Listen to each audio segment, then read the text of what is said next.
What's your strategy? No strategy.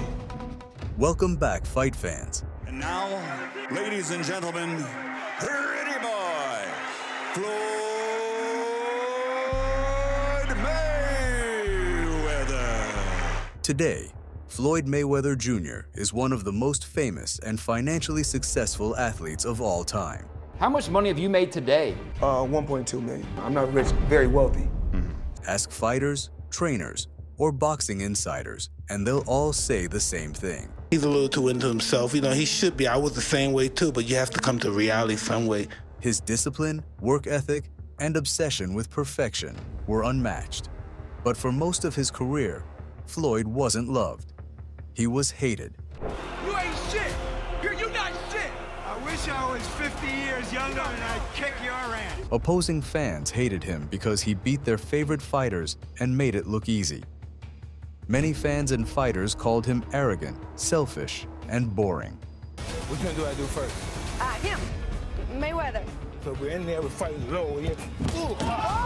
They said he was running instead of fighting. He protected his record and cared more about money than legacy. I mean, everything you got on costs money. Everything you do costs money. Is that how you measure your success? No. I'm loyal and honest. Floyd didn't deny it. In fact, he embraced it. To be great, he said, you've got to believe in yourself when nobody else does. Before Floyd ever became Money Mayweather, he was an outsider, raised in a boxing family surrounded by addiction, violence, and instability. Floyd found safety in the gym. Boxing wasn't just a sport, it was his escape. While other kids were outside playing, Floyd was learning defense, footwork, and discipline. This one is scheduled for 4 in the super featherweight division. And Mayweather. The ring became the only place where life made sense. As a young professional, Floyd was wildly talented, but not yet famous. Early in his professional career, he was known as Pretty Boy Floyd, a skilled technician with fast hands and defensive brilliance. Mayweather does in there is instinctive. What he sees, what he picks up, and how he reacts. Hardcore boxing fans respected him, but the public didn't care. He wasn't loud enough. He didn't knock everyone out. He didn't sell drama. That changed when Floyd realized something important. Sensational performance. This is what we came for. The hair is standing up on the back of my neck. Being great wasn't enough.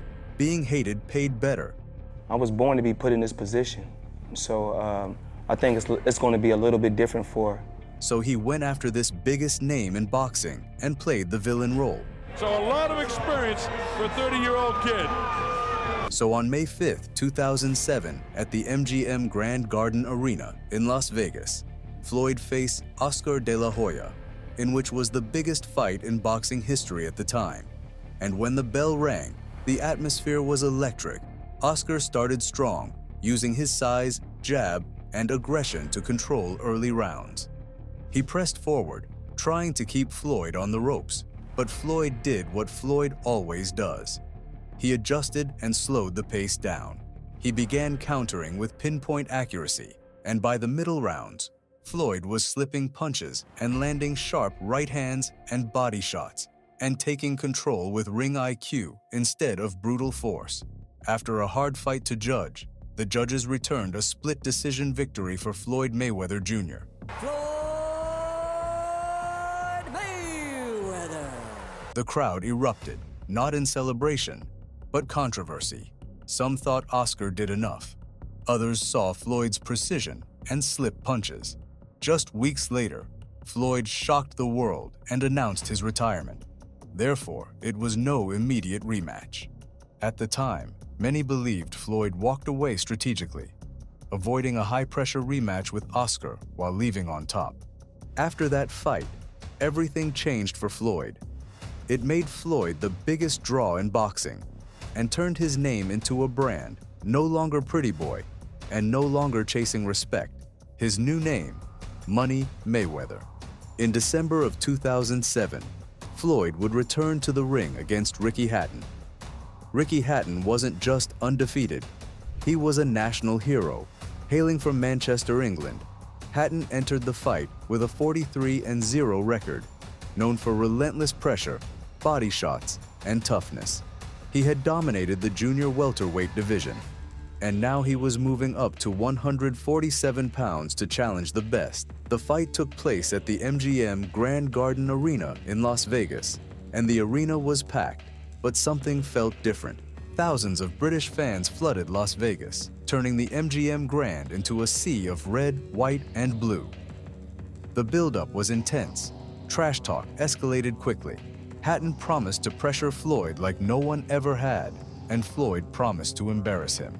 There were controversies too, especially over ring size. Hatton wanted a smaller ring to trap Floyd.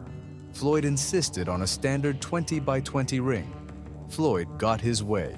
When the bell rang, Hatton charged forward immediately. He crowded Floyd, worked the body, and clinched aggressively. The crowd erupted with every Hatton move.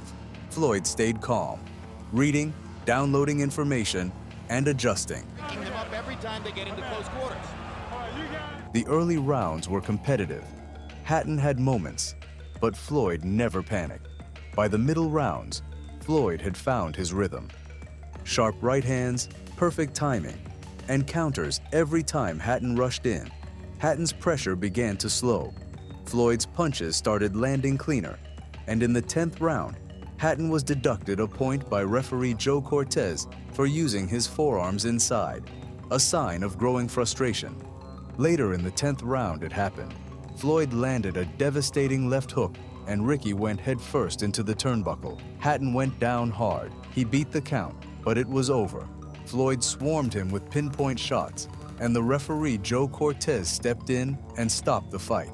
Hatton was gracious in defeat, Floyd was composed, and for the first time, many fans admitted the truth.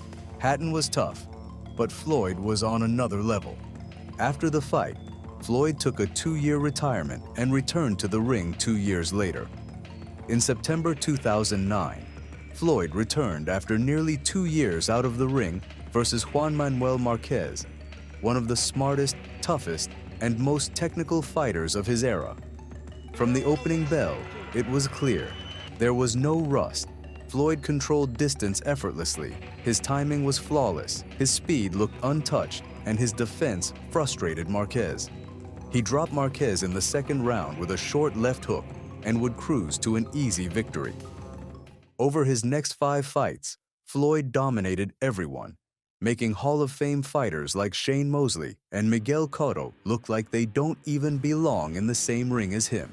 After dominating performances, fans turned on him fast. They booed him in every arena. Fighters accused him of ducking competition. Critics said he cherry-picked opponents.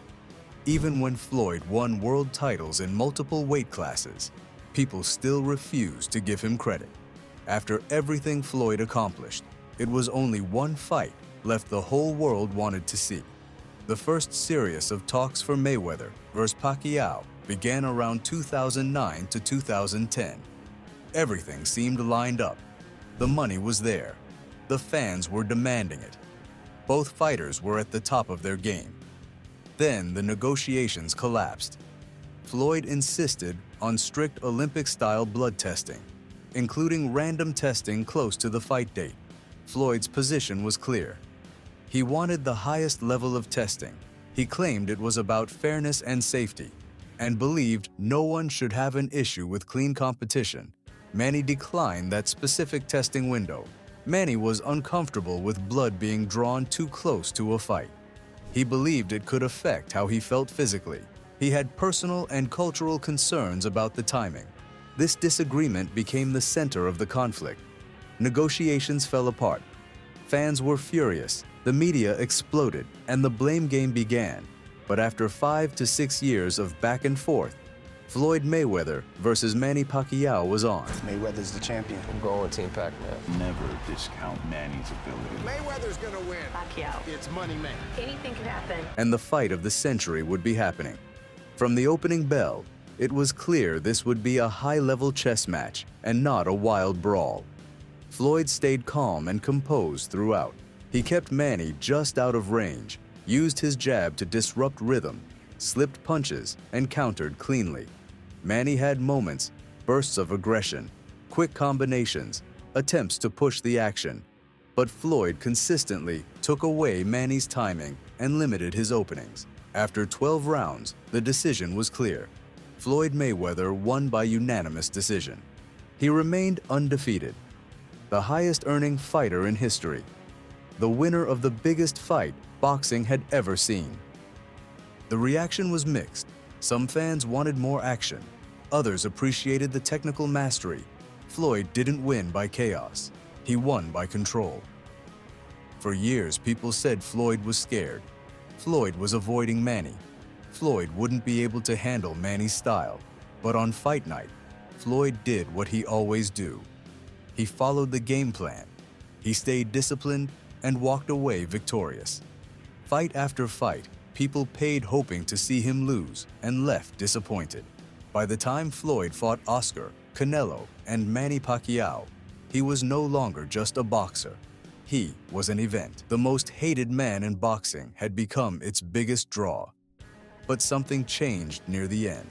As Floyd aged, fans started to realize what they were watching. Not just a loud personality, but the greatest defensive boxer ever. A man who mastered his craft so completely that nobody could solve him. When Floyd retired undefeated, the boos softened, the hate turned into respect, and the same fans who once rooted against him admitted the truth. They didn't hate Floyd because he was fake. They hated him because he was unbeatable. Today, Floyd Mayweather isn't remembered for knockouts or brawls. He's remembered for control, intelligence, and discipline. He turned hate into power, criticism into profit, and pressure into perfection. Love him or hate him, one thing is undeniable. He was never beaten and will probably go down as the greatest boxer ever. Drop your thoughts in the comments. Leave a like if you enjoyed the video, and hit subscribe. Don't miss the best of boxing right here.